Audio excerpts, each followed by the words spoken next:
President Donald Trump. Today you won the 2016 election all over again and got a gift for the 2020 election.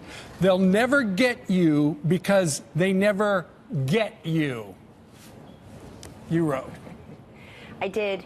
And those who let this lie fly for 2 years, haranguing and harassing and trying to embarrass and worse those of us connected to the 2016 campaign, beginning with the president and his own family, really do owe America an apology. But more importantly, they never legitimized him as president because they never saw it coming. And those who have now spent 22 months wasting their time, really 2.5 years since the day he was elected, are now running out of time for 2020. They've made Donald Trump look like the victim here because he has been the victim here. And let me be very specific about certain individuals. The head of the Democratic National Committee, Tom Perez, and let me quote him.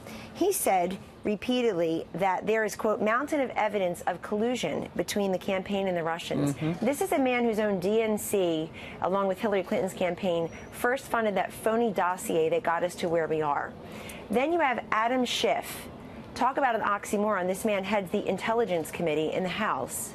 He said, quote, he believed that the scandal was of a size and a scope probably bigger than Watergate and that there's plenty of evidence of collusion. He ought to resign today. He's been on every TV show 50 times a day for practically the last 2 years, promising Americans that this president would either be impeached. But Kellyanne, he's a politician. That's what politicians do. Oh, no, I'm sorry. He's been, but talk about collusion. They have been aided and abetted. That's right. That's what politicians do. And my tweet last night saying they'll never get you, President Trump, because they don't get you. The get you part is how he got elected. The non-politician disruptor. Americans didn't want business as usual.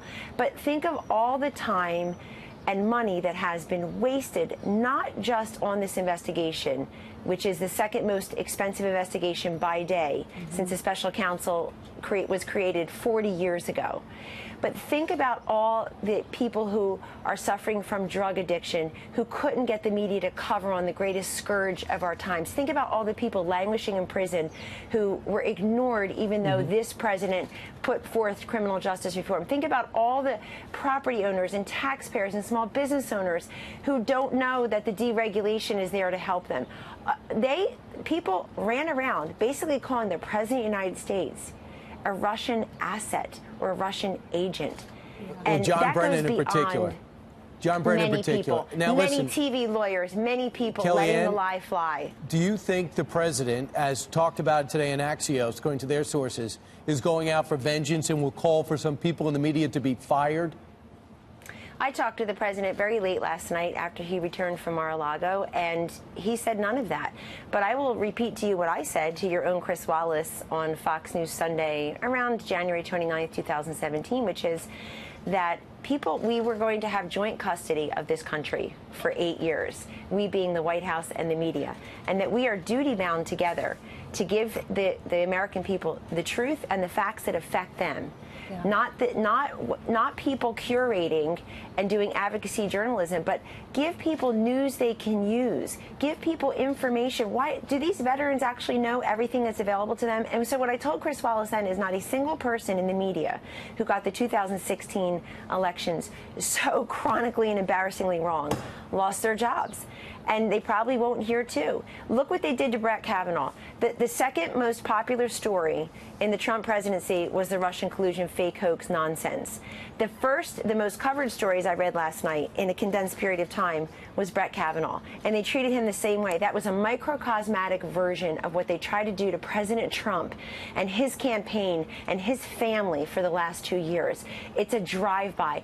They abandon all standards, all personal ethics, all professional duty. Do you realize major papers in this country won Pulitzer Prizes over their reporting on something that is totally fake? Do you realize that another cable station, I mean, over 13,000 stories combined by 2 major print outlets and 2 major cable stations, not named Fox News. And as somebody who engages with those people as much as I can and tries to get out there, we basically were being told we were liars. I was the campaign manager busting my hump, as did my colleagues, for those last 3 months in 2016, building on the great work that Donald Trump, who won that election fairly and squarely, had done for a year and a half before that. And basically, when you're talking about collusion and talking to Russia and conspiracies and obstruction of justice for 2 years with no proof, other than people leaking to you, or you just guffawing with the anchor next to you and the fake lawyers on TV and the journalists who are pretending to be lawyers for that moment, when you're calling us all, you're saying that we did not win fairly and squarely. You, in fact, running around jutting your jaw out and saying, I'm worried about the effect on the institutions.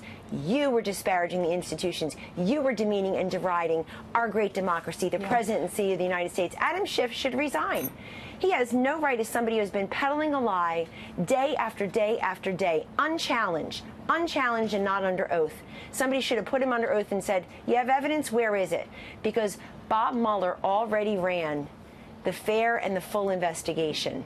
And any partisan, politicized investigation from here on in will never have the credibility of the Mueller investigation and the credibility of Attorney General Barr and Deputy Attorney General Rod Rosenstein, what they've done here. Kellyanne, people who voted for him are really, many of them are very frustrated that this has gone on for so long.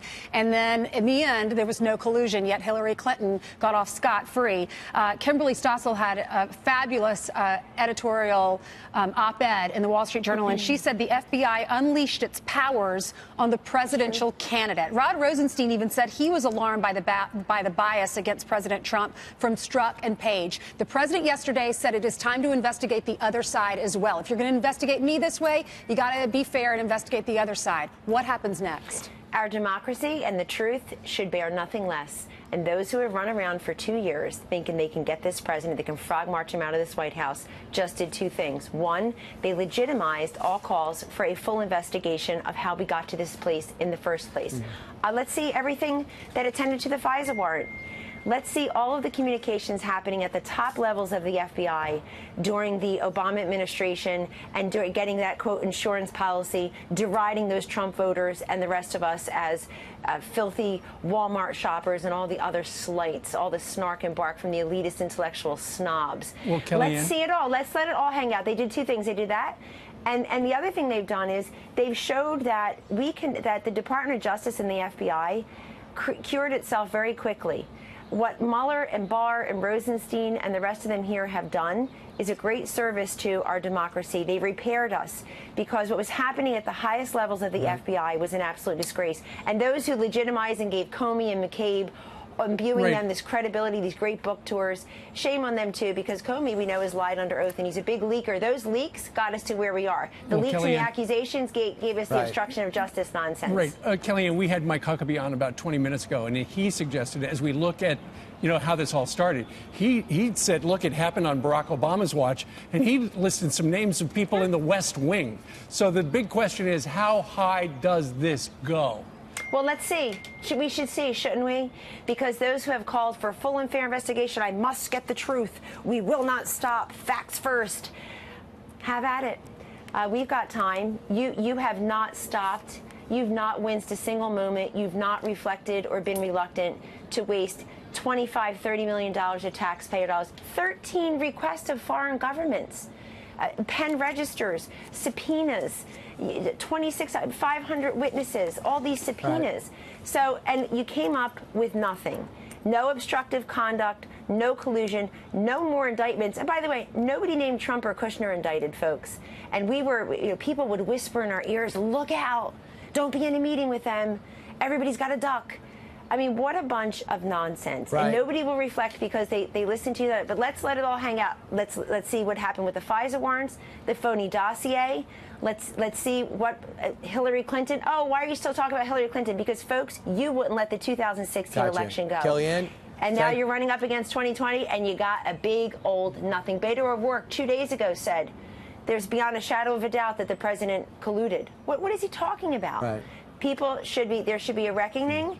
And because our democracy bears nothing less. We don't know what counter he was standing on when he said that, but we'll look back. Stop violating all types of federal and state health by standing on the counter. Go home and see your kids once in a while, baby.